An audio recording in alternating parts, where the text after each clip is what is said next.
Hello and welcome to this video on student loans, the latest video to support the core maths course across various different specifications, provided by the London Central and North West Maths Hub and voiced by me, Mr. McIver. This week we're looking at student loans, which are a bit different from other kinds of loans. And the first thing you need to understand about them is they are statutory. They have been enacted by an Act of Parliament. If you are awarded a place at a British university or recognised higher education institute, you are entitled legally to a student loan to cover the fees and a certain amount of your maintenance up to a particular agreed limit.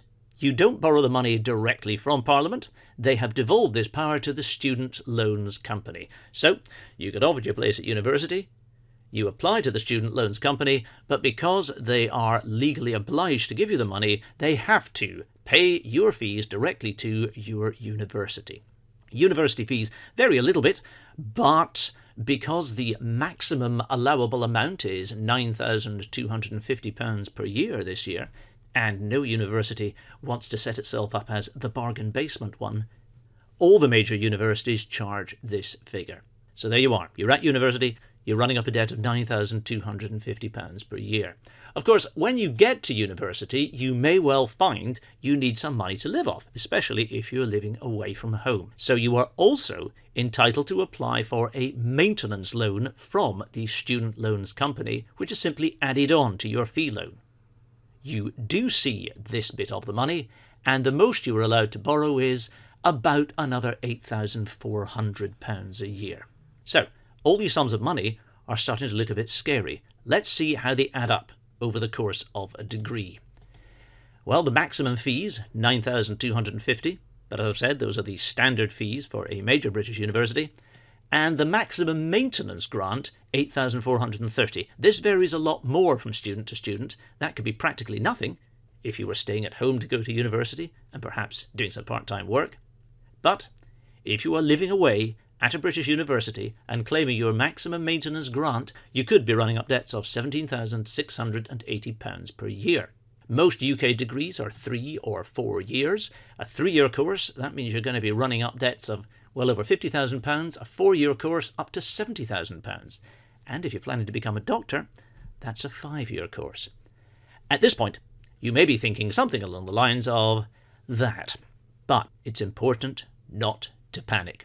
As I've said, student loans are not like other loans. The first way in which they are not like other loans is, after 30 years, any remaining debt is wiped out. So you pay off what you can over 30 years, and then they write off the rest. And secondly, the repayments you make are based on income, not on the amount you have actually borrowed. So even if you leave university with a debt of £70,000, if you're a fairly low earner, you won't be paying off any of it. How does this actually work? Let's take a look at the Student Loans website. Here are their figures for autumn 2017. You start paying off a student loan when your salary reaches £21,000 a year, or those other figures there. You pay off 9% of your income over that threshold. Now, you should already have done a load of stuff about income tax and national insurance. This is just like another tax, and it comes in at quite a high threshold compared to other taxes, £21,000 a year, and it's a good bit lower than either your national insurance or your income tax rate. So how much will it actually cost you every month after you graduate from university with your degree? Let's look at an average graduate. There are loads and loads of figures around for the average salary. You can look at mean salaries, you can look at median salaries. Check up on the difference between those two terms if you don't know. And the most plausible number I could find for the median salary of UK graduates, but these figures do vary vastly around the country, is £24,000 per annum. Well, we know how to do it for income tax. There is that diagram there. There's your £24,000 salary, and as you know, you pay 20% of your income in that slice between £11,500 and £24,000. There is your national insurance, slightly different thresholds. There's your £24,000 salary, And of course, on that slice there, you pay 12%. Now you have a student loan to take into account too. And here is the diagram for a student loan. There's your £24,000. You're just paying off 9% of that £3,000 slice between £21,000, the threshold, and £24,000, your current salary. Now let's look at how that translates to your monthly pay packet. That's what you're paying on income tax. That's what you're paying in NI. That's what you're paying back in a student loan. The annual figures work out like this. Annual income tax, £2,500. Annual national insurance, £1,900 and 32 pence. Annual student loan repayment, £270. Far less than either your income tax or NI. And when you convert that to a monthly pay slip, we get gross salary £2,000, income tax £208.33, NI £108.36, student loan repayment £22.50. It's really quite a small amount of your available income. And there's your take-home pay. So even if you didn't have a student loan, it would only be about £1,683. Not very much different. Okay, that's the good news. In terms of making the repayments, student loans are actually fairly affordable. But when do you actually pay this thing off? After all, if you borrowed £50,000, £22 a month seems an astonishingly cheap rate, or it would do if you know how most loans work. So now let's look at this in a bit more detail. The interest rate you pay is based on two things. First of all, the UK Retail Price Index. We'll look at that in a bit more detail in a later lesson.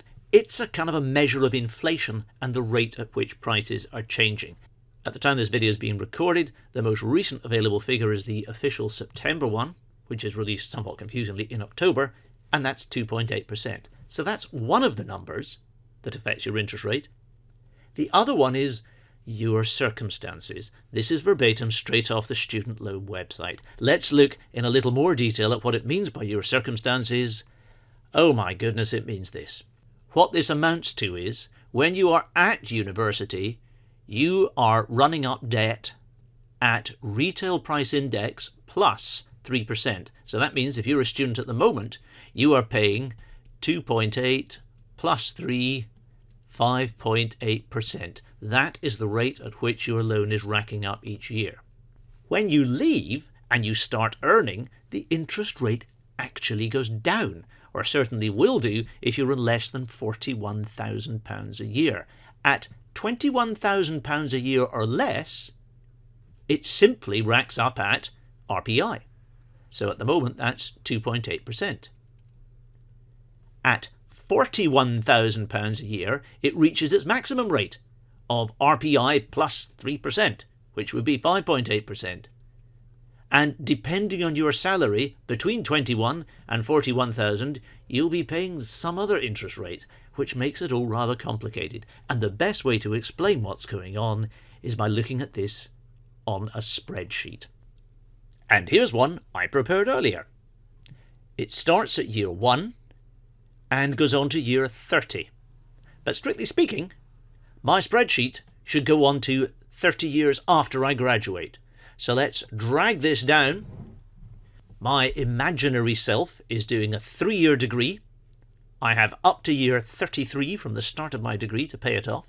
And I'm now going to put in some numbers. I'm going to set this up on a spreadsheet, and a copy of this sheet is available with the rest of the resources, questions and so on that come with this video. So have a play later. Loan carried forward.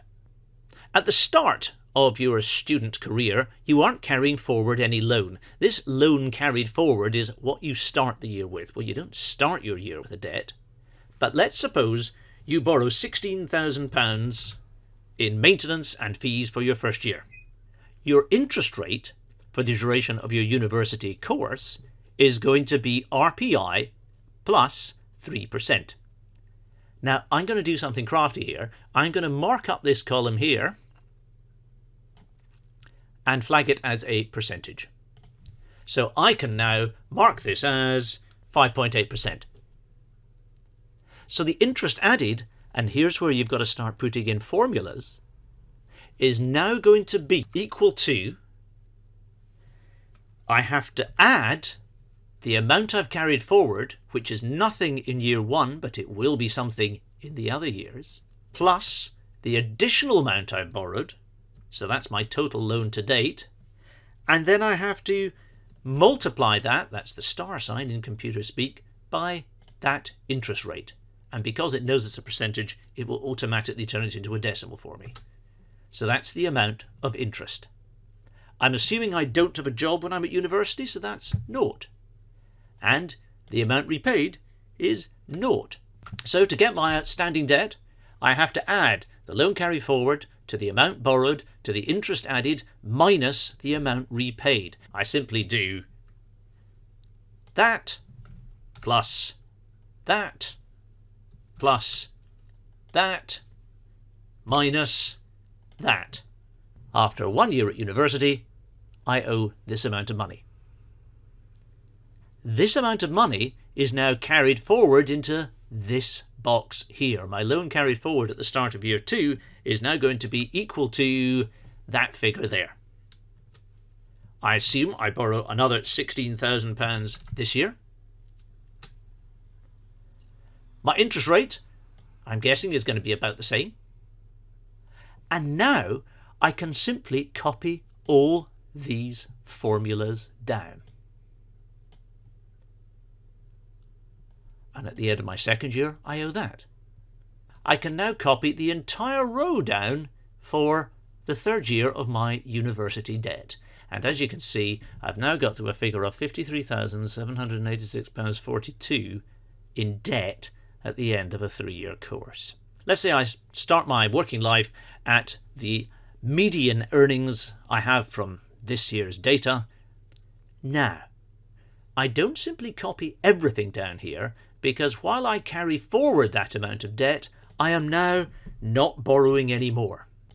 And my interest rate is now a lot less because I'm on quite a low salary.